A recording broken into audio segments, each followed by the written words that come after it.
सहनाववतु सहनौ भुनक्तु सह वीर्यं करवावहै तेजस्विनावधीतमस्तु मा विद्विषावहै। ओम शांति शांति शांति।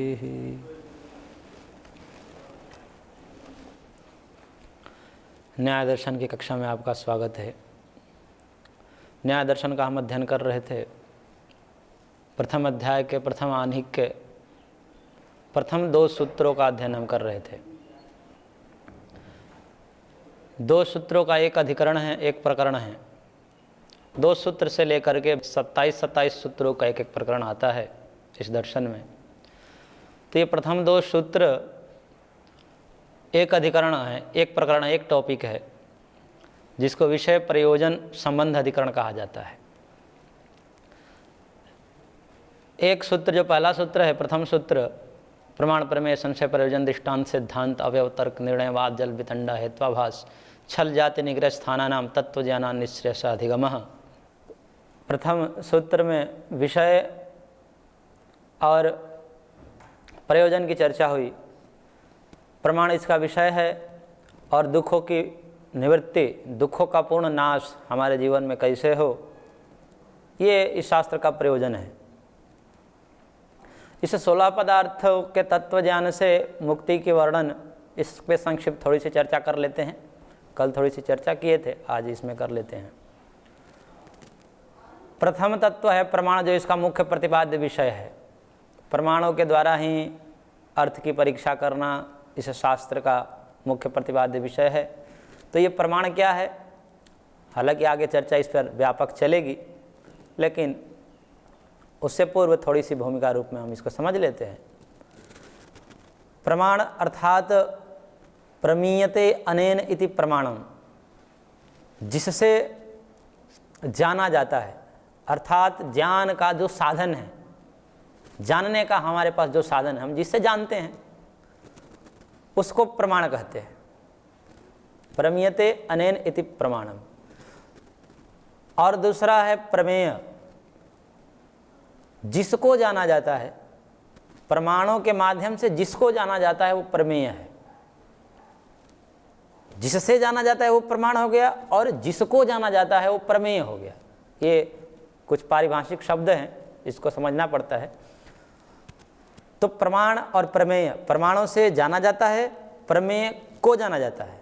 अर्थात प्रमाण जानने का साधन है और प्रमेय को जाना जाता है। प्रमाण, प्रमेय, संशय, तीसरा पदार्थ है इसमें संशय। और इस संशय के चलते ही इस शास्त्र की एक अलग महिमा है। 4 प्रकार की विद्याओं का वर्णन आता है। 4 प्रकार की विद्याएं होती है, जिसमें वेदत्रयी, वार्ता, दंड नीति और आन्वीक्षिकी विद्या, ये 4 विद्याएं होती है। जिसमें वेदत्रयी कर्मकांड से संबंधित है, ऋक यजुः साम, ये 3 को वेदत्रयी बोलते हैं।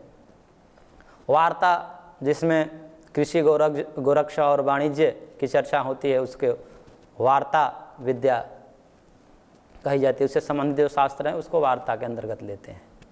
दंड नीति, जो दंड से संबंधित है, राजकाज से संबंधित है, राजनीति से संबंधित है, उसके अंतर्गत वो विद्याएँ आती है। और चौथी जो विद्या है आन्वीक्षिकी विद्या, इसमें समस्त अध्यात्म शास्त्रों का समावेश है। अर्थात अध्यात्म विद्या उपनिषद से लेकर के दर्शन तक सारी विद्याएं अध्यात्म के अंतर्गत आती हैं। परंतु इसी अध्यात्म विद्या के अंतर्गत ये न्याय दर्शन आता है। और अन्य अध्यात्म विद्याओं से ये विद्या अलग इसीलिए है कि इस विद्या में पदार्थ के रूप में संशय को स्वीकार किया गया है। अर्थात संशय को यहाँ पर महत्व दिया गया है कि आप संशय करो, संशय होनी चाहिए, क्योंकि बिना संशय के आप तत्व ज्ञान की प्राप्ति नहीं कर सकते। संशय अर्थात संदेह, जिसको आम भाषा में शक बोलते हैं, शक करना, वो अलग अर्थ में है, परंतु संदेह करना, एक ही विषय में द्विकोटिक ज्ञान करना, दो प्रकार का ज्ञान हो करना कि ये व्यक्ति दोषी है या निर्दोष है। तो एक ही व्यक्ति के विषय में दो प्रकार के ज्ञान उत्पन्न हो गया, एक कह रहे दोषी है, एक कह रहा है कि निर्दोषी है। अब यहाँ से सत्य और असत्य का निर्णय प्रारंभ होगा। इसलिए इस शास्त्र की महिमा है, अन्यत्र शास्त्रों में संशय का कोई स्थान नहीं है, क्योंकि गीता कहती है अज्ञस्य श्रद्धानस्य संशय आत्मा विनश्यति, कि जो अज्ञानी हैं, जो संशयित हैं, उनका तो सर्वथा विनाश ही है। इसलिए आप वहाँ पर संशय नहीं कर सकते। उपनिषद आदि वेदांत में और अन्य जो दर्शन है वहाँ पर आप संशय नहीं कर सकते। संशय वहाँ पर निंदित अर्थ में है, वहाँ पर आप संशय नहीं कर सकते। परंतु ये भी अध्यात्म विद्या है, इसके अंदर संशय का स्थान दिया गया है कि आप संशय करो, संदेह करो। इसलिए इस शास्त्र की महिमा अलग से है और इसलिए एक अलग शास्त्र के रूप में इसकी प्रतिष्ठा है, संशय नामक पदार्थ के चलते। तो प्रायः एक भ्रांति का विषय ये रहता है कि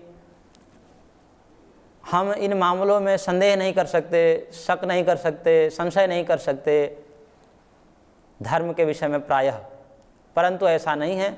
यह शास्त्र आपको संशय करने की अनुमति देता है, संशय को एक पदार्थ के रूप में स्वीकार करता है। आप संशय करिए, संशय करनी चाहिए, तभी जाकर के सत्य सत्य का निर्णय हो पाएगा, वरना निर्णय कठिन है। तो संशय को एक पदार्थ के रूप में यहाँ स्वीकार किया गया है, इसलिए इस शास्त्र की महत्ता और बढ़ जाती है और यह शास्त्र लोकप्रिय भी हो जाता है, सबके लिए यह ग्राह्य हो जाता है।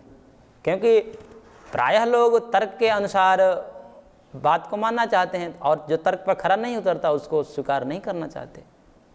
इसलिए यहाँ पर आप पूरी तरह से स्वतंत्र हैं, प्रश्न कर सकते हैं और जो भी आपके अंदर प्रश्न है वो सारे प्रश्न इसमें समाहित है।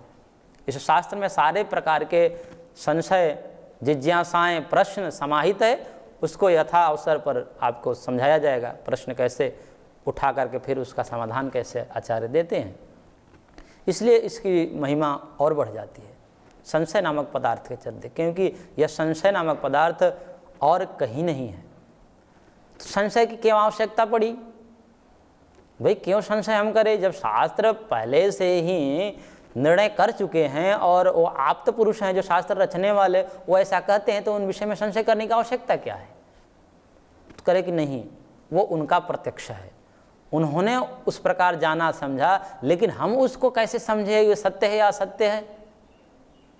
हमको भी तो संतुष्टि करनी है, क्या पता गलत भी हो सकता है। तो उसको समझने के लिए फिर एक ही हमारे पास साधन है, वो प्रमाण है। उन प्रमाणों के माध्यम से हम इसको जानेंगे, तर्क करेंगे, उस तर्क, युक्ति, तथ्य, प्रमाण के आधार पर हम स्वीकार करेंगे। इसलिए संशय आवश्यक है। संशय करने से फिर निर्णय पर पहुंचते हैं और वो निर्णय जो है फिर आस्था, श्रद्धा, विश्वास में बदल जाती है। इसलिए श्रद्धा, विश्वास, आस्था को दृढ़ करने के लिए उससे पूर्व तर्क अत्यंत आवश्यक है। और उस तर्क कहाँ से प्रारंभ होगा? तो संशय से प्रारंभ होगा। इसलिए वर्तमान में भी जो जैसे किसी को पुलिस गिरफ्तार करती है तो कहती है कि हमने इसको संदेह के आधार पर गिरफ्तार लिया है। कोई वहाँ पर उसके पास कोई साक्ष्य नहीं रहता, फिर भी शक के आधार पर, संदेह के आधार पर उसे गिरफ्तार करती है और फिर आगे प्रक्रिया चलाती है। फिर उससे वो निर्णय पर पहुँचती है कि ये दोषी है या निर्दोषी है। यही प्रक्रिया है और ये सत्य ऐसा होना चाहिए। तो इसलिए इस शास्त्र की महिमा और बढ़ जाती है संशय को तत्व के रूप में स्वीकार करने से। इसलिए संशय करिए, तर्क करिए, प्रमाण के द्वारा आप परीक्षा कीजिए, यही न्याय है। ऐसा नहीं होगा तो फिर अन्याय हो जाएगा। बिना प्रमाण के आधार पर हम यदि किसी तथ्य को स्वीकार करें तो फिर वो अन्याय हो जाता है।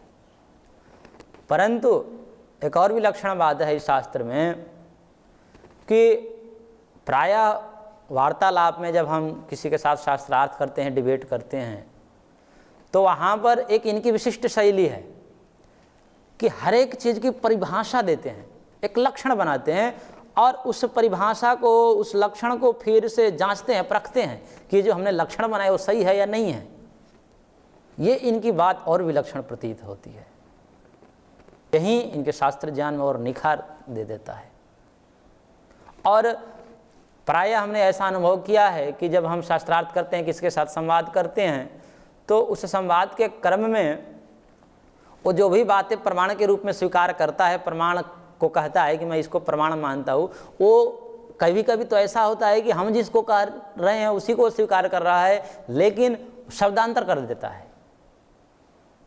इसलिए ये अत्यंत आवश्यक हो जाता है कि वहाँ पर परिभाषा देना। भाई आप प्रमाण किसको मानते हो, प्रमाण की पहले परिभाषा दे दो आप। तो ये एक अनुभव की बात है कि वहाँ पर परिभाषा से यदि बातें स्पष्ट हो जाती है तो वार्तालाप और सहज हो जाता है।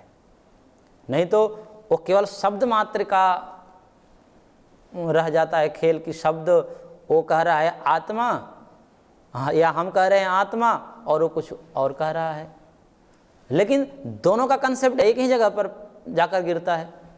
इसलिए वहाँ पर ऐसा लगता है कि ये शब्द मात्र का भेद है और हम जूझते किस पर हैं, हम शब्दों को लेकर जूझे रहते हैं। उससे पूर्व परिभाषीकरण उसका हो, उसका लक्षण बताया जाए, उससे पूछा जाए कि भाई आपके कहने का तात्पर्य क्या है, आप प्रमाण की परिभाषा पहले दे दो, आप प्रमाण किसको मानते इसको परिभाषा कर दो। फिर यदि वो परिभाषा देता है, उस परिभाषा की आप जांच करो कि इसकी परिभाषा सही या नहीं है। वो आगे बताएंगे कैसे परिभाषाओं की जांच होती है, कैसे लक्षण की जांच होती है। कल मैंने बताया था कि 3 स्तंभ हैं इस शास्त्र के, उद्देश्य, लक्षण और परीक्षा। पहले तो नाम कथन कहते हैं, जो प्रथम अध्याय में चलेगा, प्रथम सूत्र में ही कह दिया नाम, और लक्षण बताएंगे जो पूरा प्रथम अध्याय है इसमें लक्षण का वर्णन आएगा। फिर दूसरे अध्याय से लेकर के आगे जो है 5वें अध्याय तक वो परीक्षा का क्रम है, समस्त जो लक्षण बनाए हैं उनकी परीक्षाएं चलेगी। तो ये विलक्षणवाद है और ये संवाद में अत्यंत आवश्यक है कि परिभाषा करना और फिर उनकी परिभाषा का जांच करना, ये परिभाषा सही है ना, सही है या गलत है, कैसे पता चले। इसके एक सरल उपाय है। जैसे हम कोई बात कर रहे हैं, जैसे कहें कि भाई गौ की चर्चा चलिए, गाय किसे कहते हैं, तो गाय किसे कहते हैं इस विषय में उनसे पूछा जाए कि भाई कि गाय का आप लक्षण बताओ, आप गाय कहना किसको चाहते हो, क्या पता वो गाय किसी दूसरे को कह रहा हो, या हम जिसको गाय कह रहे हो उसको किसी और शब्द से कह रहा हो, हम दोनों लड़ रहे हैं। और निर्णय क्या है, निर्णय वही है कि भाई शब्द मात्र के लिए हम लड़ रहे थे। जो भी संवाद 2-3 घंटे चला और अंत में निर्णय निकला कि इसका हम मान भी वही रहा था, हम भी वही मान रहे थे, दोनों का मान्यताएं तो समान है, बस शब्द का अंतर है। तो शब्द के लिए शास्त्रार्थ नहीं होते, शब्द मात्र का अंतर रहेगा, परंतु तथ्य वही हो, मान्यताएं वही हो। इसके लिए अत्यंत आवश्यक है कि परिभाषा दी जाए उसकी। तो परिभाषा कैसे देंगे, मान लो कि गौ पे चर्चा चल रही है तो उस गौ का लक्षण बताया जाएगा, गाय किसे कहते हैं भाई। अब गाय का लक्षण बनाना है तो क्या बनाएंगे, गाय का लक्षण, गाय किसे कहते हैं। कोई ऐसा यदि बना दे लक्षण कि जो दूध देती है उसे गाय कहते हैं, अब दूध देती है उसे गाय कहते हैं, इसका लक्षण ही ठीक नहीं है। दूध तो बकरी भी देती है, दूध तो भैंस भी देती है, भेड़ भी देती है दूध। तो इस लक्षण को यदि गाय का लक्षण बना दिया जाए तो इससे कोई परख ही नहीं सकता गाय कौन है, वो समस्त जातियाँ इसमें आ जाएगी और भी जो दूध देने वाली है। तो ये लक्षण गड़बड़ है। फिर उससे कहा जाएगा भाई आपका लक्षण सही नहीं है, लक्षण और दो, सही लक्षण दो। इसमें अतिव्याप्ति जा रही है, किसी और भी जानवर में जा रहा है ये लक्षण। तो फिर वो कह सकता है और कुछ देगा कि भाई जो काली है, सिंह वाली है, 4 पैर वाली है वो गाय है, ये भी लक्षण ठीक नहीं है। काली भैंस भी होती है, सिंह वाली वो भी होती है, 4 पैर उसके भी होते हैं। इस प्रकार से जब लक्षण देखते हैं तो पता चलता है, अंत में कोई सटीक लक्षण बताना पड़ेगा कि भाई जो केवल उसी में हो। लक्षण का मतलब ये होता है कि लक्षण हम उसके किसी विशेष गुण धर्म को लेकर बनाते हैं कि जो केवल उसी में हो, अन्यत्र न हो। तो लक्षण के रूप में क्या स्वीकार करेंगे, तो शास्त्रकार ने कहा कि जिसकी शासना और ककुद हो उसे हम गाय कहेंगे। शासना बोलते हैं गलकंबल जो उसके गर्दन के नीचे लटकता रहता है, उसके गलकंबल को शासना कहते हैं। और ककुद जो उसका गर्दन के ऊपर एक मांसपिंड रहता है जिसको डिल्ला या कुबड़ बोलते हैं। ऐसे पशु को, जो सासना और ककुदमान जो पशु है, जो उसको हम कहेंगे गाय। अब ये जो लक्षण है ये कहीं अन्यत्र आपको नहीं मिलेगा, ये गाय में मिले। तो ये गाय के सटीक लक्षण हैं। इस लक्षण के द्वारा हम गाय को पकड़ सकते हैं और गाय की पहचान कर सकते हैं। यदि कोई व्यक्ति गाय को नहीं देखा है, नहीं जाना है पहले से, उसको ये लक्षण बता दिया जाए कि भाई एक ऐसी प्राणी है जिसके सासना और ककुद होते हैं, गलकम्बल, और उसके कंधे पर एक मांसपिंड होता है जिसे कुबड़ या डिल्ला बोलते हैं, अलग अलग भाषाओं में, अलग अलग जगहों पर, उसको गाय कहते हैं। अब इसके माध्यम से वो समझ सकता है, जा करके देखेगा और कोई ऐसा पशु उसको दिखाई दे जो इनके दोनों लक्षण उसमें मिलते हैं तो उसको कह देगा हाँ ये गाय है। तो इससे व्यवहार होते हैं। तो इस प्रकार शास्त्रार्थ में, वहाँ पर संवाद में परिभाषा दी जाए, लक्षण दी जाए कि आप भाई प्रमाण किसे कहते हो, आपके लक्षण, प्रमाण मानने का क्या मतलब है। यदि वो कोई लक्षण देता है, उस लक्षण की जांच की जाए, आप उसे जांच करिए कि ये लक्षण है सही और व्यवहारिक धरातल पर सही उतर रहा है या नहीं उतर रहा है।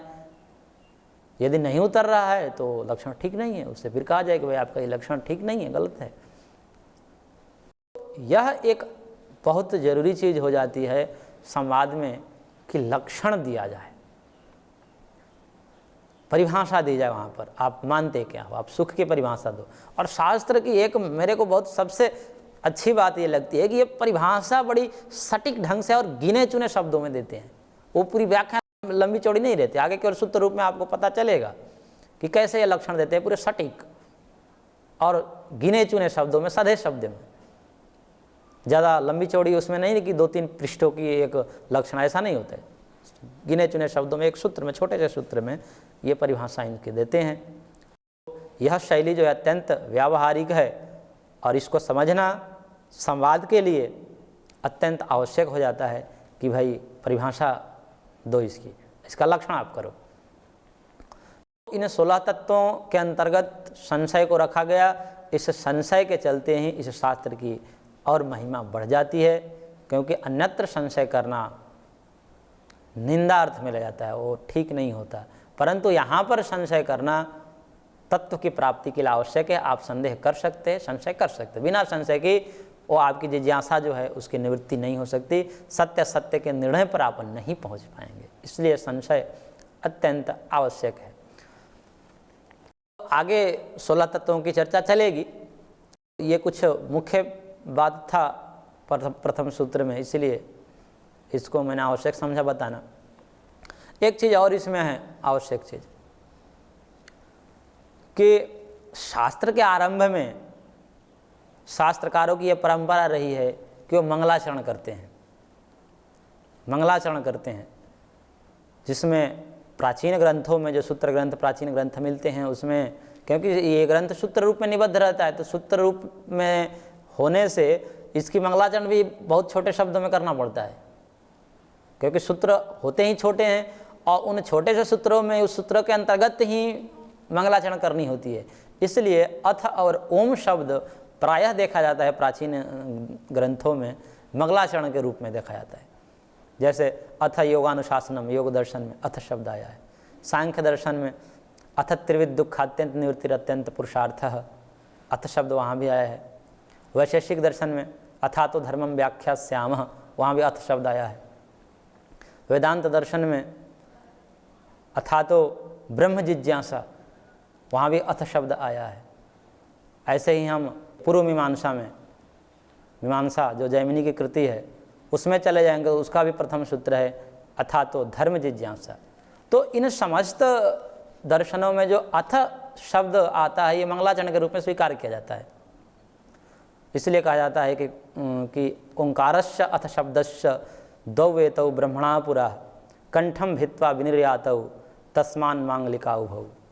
अथ और ओम शब्द प्राचीन शास्त्रों में मंगलाचरण के रूप में स्वीकार किया गया है, परंतु यहाँ पर ऐसा कोई भी शब्द नहीं है, अथ शब्द भी नहीं है और ओम शब्द भी नहीं है, तो मंगलाचरण नहीं मानी जाती। भाई मंगलाचरण किया ही नहीं आपने। मंगलाचरण न करना ये अनार्य परंपरा हो जाएगी, आर्ष परंपरा नहीं रही, ये आर्यों की परंपरा नहीं रही। ये सामान्य लोक व्यवहार में भी देखा जाता है कि एक अत्यंत जो लौकिक व्यक्ति है, जो ज़्यादा शास्त्र को नहीं जानता, वह भी अपने किसी कार्य को आरंभ करने से पहले भगवान का नाम स्मरण करता है। ये हमारी आर्य परंपरा रही है और ये जनमानस में व्याप्त है और ये प्रामाणिक है। शास्त्रकार इस पर बड़े बड़े चिंतन किए हैं कि मंगलाचरण क्यों आवश्यक है। महर्षि कपिल ने अपने सांख्य दर्शन में इसकी चर्चा करते हुए उन्होंने कहा 5वें अध्याय के प्रथम सूत्र में कि मंगलाचरणम शिष्टाचारात् फल दर्शनात् श्रुति तस्यैति। मंगलाचरण क्यों आवश्यक है? तो उन्होंने कहा कि मंगलाचरणम शिष्टाचारात्, ये शिष्टों का आचरण होने से, शिष्ट का आचरण अर्थात जो श्रेष्ठ पुरुष हैं, जो प्रामाणिक पुरुष है, जो आप्त पुरुष हैं, जो हमारे पूर्वज हैं, उन श्रेष्ठ जनों का ये आचरण होने से, क्योंकि वो करते आए हैं, वो श्रेष्ठ हैं हमसे, तो वो जो करते आए हैं उनका अनुकरण करना ये हमारा कर्तव्य होता है। जो श्रेष्ठ जन जिसको करते हैं उनका प्रायः पीछे वाले लोग हैं वो उनका अनुकरण करते हैं। तो पहला ही हेतु ये है कि भाई श्रेष्ठ लोग ये करते आए हैं, ऋषि मुनि करते आए हैं, इसलिए करना चाहिए, इसमें कोई ज़्यादा लंबी चौड़ी बात नहीं है। शिष्टों का आचरण होने से, शिष्ट पुरुष ऐसा करते आए हैं, ऋषि मुनि जो हमसे विद्वान हैं, हमसे श्रेष्ठ हैं, हमसे आचरण में श्रेष्ठ हैं, हमसे ज्ञान में श्रेष्ठ हैं, हमसे कर्म में श्रेष्ठ हैं, वैसे व्यक्ति करते आए हैं, तो उन श्रेष्ठों का अनुकरण करना ये हमारा कर्तव्य हो जाता है। मंगलाचरणम शिष्टाचारात्, ये शिष्टों का आचरण होने से, फल दर्शनात्, दूसरा हेतु दिया कि मंगल का आचरण अर्थात भगवान का नाम लेना, भगवान का नाम स्मरण करना, ये मंगल माना जाता है। मंगल कार्य है तो मंगल कार्य का फल भी मंगल होगा। कोई अमंगल ऐसा देखा नहीं जाता कि भगवान का नाम कोई ले लिया वह मंगल हो जाता। भगवान का नाम तो ऐसा कहते हैं कि प्रमाद में भी कोई ले ले तो भी मंगलकारी ही होता है, क्योंकि भगवान का नाम ही होता है क्लेशों का हरण करने वाला। नाम मात्र का स्मरण से ही क्लेश उसके नष्ट होते हैं। तो इससे कोई अनिष्ट देखा नहीं जाता कि भगवान का नाम स्मरण करने से किसी का अनिष्ट हो, तो अच्छे शुभ फल भी देखे जाते हैं इसके। तो मंगलाचरणम शिष्टाचारात् फल दर्शनात् श्रुति तस्यैति। और श्रुति कहती है, श्रुति कह रही है, वेद कह रहा है, वेद की यह परंपरा, ऋग्वेद के प्रारंभ में ही, ऋग्वेद के प्रथम मंत्र ही अग्निमीणे पुरोहितम यज्ञस्य देव मृत्युजम, उसमें अग्नि में ईड़े, वहाँ अग्नि की स्तुति की गई है। इसलिए अग्नि की स्तुति भगवती श्रुति कर रही है, इसलिए भगवती श्रुति हमारे यहाँ अत्यंत प्रामाणिक है, उसको प्रामाणिक माना जाता है। क्योंकि ऐसा ऋषियों का मत है कि ऋषि स्वयं कहते हैं कि जब हमारा मत और श्रुति का मत दोनों टकराने लगे, दोनों में ऐसा प्रतीत आपको होने लगे कि ऋषि का मत जो है विरुद्ध जा रहा है श्रुति के मत के, तो वहाँ पर स्वयं ऋषि कहते हैं कि हमारी बात को आप मत मानना, ऋषि ये श्रुति की बात प्रमाण मानना। तो श्रुति बलवती होती है और श्रुति के अनुकूल जो आचरण कर रहा है, जो बोल रहा है या जो ग्रंथ लिख रहा है, वह प्रमाणिक माना जाता है। जो वेदानुकूल हो, शास्त्रानुकूल है, यदि वह व्यक्ति शास्त्र के अनुकूल, वेद के अनुकूल अपना आचरण कर रहा है, वह इस प्रकार का ग्रंथ लिख रहा है, तब उसकी प्रामाणिकता आती है। नहीं तो उसको प्रामाणिक नहीं माना जाता है। शास्त्र अनुकूल ना हो तो उसको प्रामाणिक नहीं माना जाता है। जो श्रुति के अनुकूल है वही प्रामाणिक है। तो ये तीन हेतु वहाँ पर दिए गए, मंगलाचरणम शिष्टाचारात् फल दर्शनात् श्रुति तस्यैति।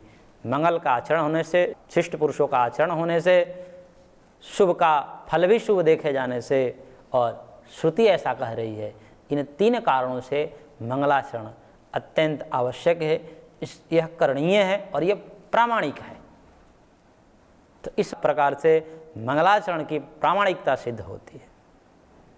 तो अगले अंक में हम ये देखेंगे कि मंगलाचरण महर्षि ने क्यों नहीं किया, तो इसको अगले अंक में देखेंगे। तब तक के लिए धन्यवाद।